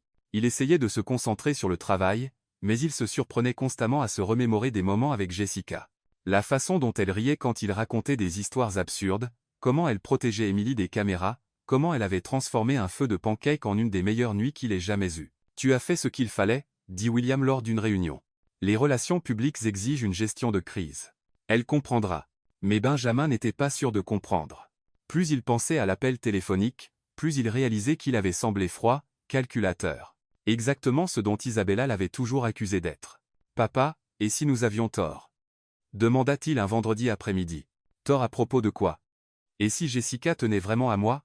Et si ce n'était pas une question d'argent? William soupira. Benjamin, tu connais cette femme depuis quelques semaines. Ne confonds pas la gratitude avec l'amour. Mais Benjamin se souvenait du visage de Jessica lorsqu'il avait suggéré une pause, la douleur qu'elle avait essayé de cacher, la façon dont sa voix avait changé lorsqu'il avait mentionné l'accord. Elle ne semblait pas être une femme intéressée par l'argent. Elle semblait être une femme blessée par quelqu'un en qui elle avait confiance. J'ai besoin de lui parler, décida-t-il, attrapant ses clés de voiture. Benjamin, Ne complique pas les choses. Non, papa. Je pense que je les ai assez compliquées. Quand il arriva à l'appartement de Jessica, l'immeuble était vide de reporters, mais elle ne répondit pas à l'interphone. Il monta et frappa à la porte. Jessica, c'est moi, Benjamin. Silence. S'il te plaît, nous devons parler. Je pense que j'ai fait une terrible erreur. La porte s'ouvrit légèrement, mais c'était Emily qui apparut, une expression sérieuse sur son petit visage. Maman ne veut pas parler au pingouin méchant, déclara-t-elle. Emily, où est ta mère? Au travail. Toujours au travail. Parce que les pingouins méchants l'ont rendue triste, et maintenant elle doit travailler encore plus dur. L'accusation innocente fit plus mal que n'importe quelle critique d'entreprise. Emily, peux-tu dire à ta mère que je suis désolé? Seulement si tu promets d'arrêter d'être méchant, je promets. Dit Benjamin solennellement. Emily l'étudia un moment, puis hocha la tête et ferma la porte. Benjamin resta dans le couloir, réalisant qu'il avait perdu bien plus qu'une fausse petite amie. Il avait perdu la femme qui le faisait rire, qui lui rappelait qui il était vraiment, et qui, d'une manière ou d'une autre, inexplicablement, était devenue la partie la plus réelle de sa vie. 2 semaines après le fiasco médiatique, Jessica servait des canapés à un autre événement de la haute société. Cette fois, c'était une vente aux enchères caritatives au Grand Hôtel Plaza, et elle avait obtenu le travail par une autre agence, utilisant le nom de jeune fille de sa mère pour éviter d'être reconnue. La salle à manger était remplie de l'élite new-yorkaise. Jessica gardait la tête baissée, servant discrètement et essayant de devenir invisible. Elle avait appris l'art de l'invisibilité au cours des 2 dernières semaines. C'était surprenant à quel point les gens ne remarquaient pas les serveuses lorsqu'ils étaient déterminés à ne pas les voir. Plus de champagne, s'il vous plaît, demanda une femme élégante sans même regarder Jessica. Bien sûr, madame, murmura Jessica, remplissant son verre. L'hôte de la vente aux enchères, un homme pompeux en smoking blanc, était sur scène, annonçant l'article suivant. Et maintenant, mesdames et messieurs, nous avons une pièce vraiment spéciale. Un ensemble de bijoux vintage de la collection privée de la famille Sterling. Jessica se dirigeait vers la cuisine pour chercher plus de boissons lorsqu'elle entendit un tumulte à l'entrée de la salle à manger. Les voix chuchotaient, les têtes se tournaient. Elle jeta un coup d'œil discret et sentit son cœur s'arrêter. Benjamin Carter venait d'entrer dans la salle. Il semblait différent. Son costume était impeccable comme toujours, mais il y avait quelque chose dans sa posture, une détermination presque désespérée qu'elle n'avait jamais vue auparavant. Ses yeux parcouraient la salle comme s'il cherchait quelqu'un en particulier. Jessica se cacha derrière une colonne, priant pour qu'il ne la voie pas. Elle n'était pas prête à l'affronter, surtout pas ici au travail, où elle devait maintenir sa contenance professionnelle. Jessica, sa voix résonna dans la salle. L'hôte s'arrêta au milieu de sa phrase. Les conversations cessèrent. 500 têtes se tournèrent pour voir ce qui se passait. Jessica se figea au milieu de la salle, tenant un plateau de verre vide, sentant tous les regards sur elle. Elle voulait que le sol s'ouvre et l'engloutisse. « Excusez-moi, dit Benjamin, s'adressant à l'hôte sur scène. J'ai besoin de faire une annonce. »« Monsieur, ce n'est pas le moment, protesta l'hôte. »« C'est le moment parfait, rétorqua Benjamin, montant sur la scène sans cérémonie. La foule murmura, confusée. Jessica resta figée, incapable de croire ce qui se passait. Benjamin prit le micro, prit une profonde inspiration et la regarda directement. « Il y a quelques semaines, j'ai rencontré une femme, poursuivit Benjamin, sa voix résonnant dans la salle. Elle m'a arrosé de champagne, m'a appelé un pingouin chic, et a complètement changé ma vie. » Un léger rire s'éleva de l'audience. Jessica sentit ses joues chauffer. « Benjamin, qu'est-ce que tu fais » murmura-t-elle, mais il était trop loin pour l'entendre. « Cette femme m'a appris des choses que j'avais oubliées, » dit Benjamin, sa voix gagnant en force. « Elle m'a appris qu'aider un étranger dans la rue est plus important qu'arriver à l'heure à une réunion. Que rire jusqu'à ne plus pouvoir respirer vaut plus que n'importe quel contrat de plusieurs millions. Que le courage n'est pas de conclure des affaires difficiles. C'est d'élever une fille seule tout en gardant foi en l'humanité. » Jessica sentit des larmes monter dans ses yeux. Les gens autour d'elle commencèrent à réaliser de qui il parlait et s'écartèrent légèrement, formant un cercle autour d'elle. « Les derniers jours avec elle ont été les jours les plus heureux de ma vie, » dit Benjamin, sa voix tremblant d'émotion. « Et j'ai tout gâché parce que j'avais peur. Peur que ce soit trop beau pour être vrai. Peur de faire confiance à mon cœur plutôt qu'à ma tête. » Isabella Reed, présente à l'événement, était visiblement furieuse à l'arrière de la salle, murmurant quelque chose d'urgent à une amie. « Jessica Wilson, » dit Benjamin, descendant de la scène et marchant vers elle. « Je te demande pardon. Pardon de t'avoir douté quand j'aurais dû te faire confiance. Pardon d'avoir choisi ma réputation plutôt que tes sentiments. Pardon d'avoir été exactement le genre d'homme froid et calculateur que tu mérites d'éviter. » Il s'arrêta devant elle, les mains légèrement tremblantes. « Tu m'as appris que la vie n'est pas un tableur rempli de calculs et de stratégies. La vie est improvisation. C'est le chaos. c'est renverser du champagne et rire du désastre. Jessica laissa tomber le plateau, qui se brisa sur le sol avec un fracas qui résonna dans la salle silencieuse. Benjamin, murmura-t-elle. Je t'aime, dit-il, tombant à genoux au milieu de la salle de bal. Je t'aime vraiment. Ce n'est pas une comédie. Ce n'est pas un accord. Ce n'est pas une stratégie. C'est réel. C'est terrifiant. C'est la chose la plus authentique que j'ai jamais ressentie de ma vie. Il sortit une petite boîte en velours de sa poche. Jessica Wilson, veux-tu m'épouser? Veux-tu fonder une vraie famille avec moi et Emily? Veux-tu m'apprendre à être humain tous les jours pour le reste de nos vies? La salle était complètement silencieuse. Même les serveurs avaient cessé de travailler pour regarder la scène. Jessica regarda l'homme à genoux devant elle, le PDG millionnaire qui avait abandonné toute fierté et tout contrôle pour s'exprimer publiquement. Les larmes coulaient librement sur son visage. « Tu es un idiot », dit-elle enfin, la voix brisée. Benjamin cligna des yeux, clairement pas préparé à cette réponse. « Un idiot magnifique, courageux et complètement fou », poursuivit-elle, souriant à travers ses larmes. « Et je t'aime aussi, mon pingouin élégant. » La salle explose en applaudissements. Les gens criaient, sifflaient, certains pleuraient même. « C'est un « oui » demanda Benjamin, toujours à genoux. « C'est un « oui », confirma Jessica, le relevant. « Je serai la femme la plus heureuse du monde à tes côtés. » Benjamin la prit dans ses bras et la fit tournoyer, l'embrassant sous les acclamations encore plus fortes de la foule. Quand ils se séparèrent enfin, ils riaient et pleuraient en même temps. « Emily sera ravie, dit Jessica.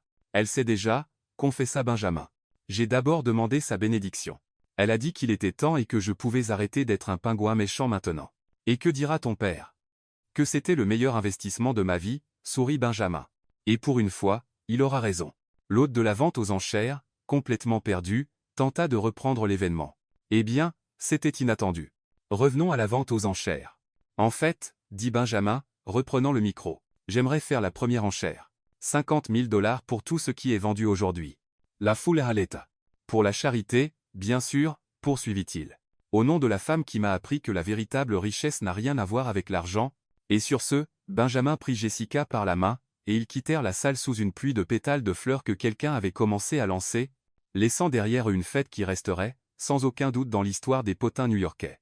3 mois plus tard, au cœur de Central Park, une cérémonie de mariage avait lieu qui ne suivait définitivement pas le protocole traditionnel de la haute société new-yorkaise. L'hôtel avait été installé près de la fontaine Bethesda, décoré de fleurs simples et élégantes. Des chaises dorées étaient disposées en demi-cercle pour les 300 invités. Un mélange éclectique de cadres en costumes coûteux, de livreurs de nourriture dans leurs plus beaux atours, des voisins du quartier de Jessica, et des mondains curieux qui ne manqueraient cet événement pour rien au monde. « Je n'ai jamais rien vu de tel », murmura Patricia, la superviseure du traiteur, observant le stand de hot dogs fait maison installé à côté de la table de champagne Dom Pérignon. C'était l'idée, sourit Madame Garcia, élégante dans une robe bleu marine que Jessica avait insisté pour lui acheter. Jessica voulait que tout le monde se sente chez soi. De l'autre côté de la salle, un chariot à glace vintage jouait une musique joyeuse tandis que des enfants couraient, vêtus de leurs plus beaux vêtements, certains tenant des ballons en forme de cœur. « Papa, es-tu sûr que c'est correct ?» demanda Benjamin nerveusement, ajustant sa cravate pour la 10e fois. Il était impeccable dans un smoking gris anthracite, mais son anxiété était évidente. « Plus correct que tout ce que tu as jamais fait », répondit William, étonnamment détendu pour quelqu'un toujours préoccupé par les apparences. « Et, Benjamin, arrête de tripoter ta cravate. Tu es parfait. » La musique changea, signalant le début de la cérémonie. Les invités se levèrent alors qu'Emily apparaissait en tête de l'allée, magnifique dans une robe rose pâle, jetant des pétales de fleurs avec un enthousiasme exagéré. « Ne lésinez pas sur les pétales !» cria-t-elle aux autres demoiselles d'honneur, faisant rire l'audience. Derrière elle, Jessica apparut au bras de son beau-père, un homme simple qui l'avait élevé après la mort de ses parents. Sa robe était simple mais époustouflante, satin blanc avec des détails de dentelle délicats, rien d'extravagant, mais parfaitement elle. Benjamin sentit l'air quitter ses poumons lorsqu'il la vit. Après des mois ensemble, elle lui coupait encore le souffle. « Tu peux respirer, fiston ?» murmura William, amusé. « Je crois », murmura Benjamin, ne quittant jamais Jessica des yeux.